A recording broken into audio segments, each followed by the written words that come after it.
लंगर रामाच्या नावामध्ये तुटलेला आहे. लंगर तुटला म्हणजे जागरण प्रॉब्लेम होत असते. असे शास्त्र सांगते. कापड घ्या, नारळ घ्या.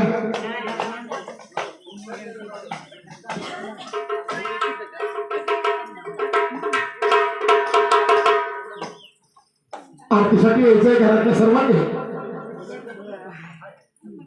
कापूर लावायचंय आणि घरातल्या सर्वांनी आरतीला हात लावायचाय.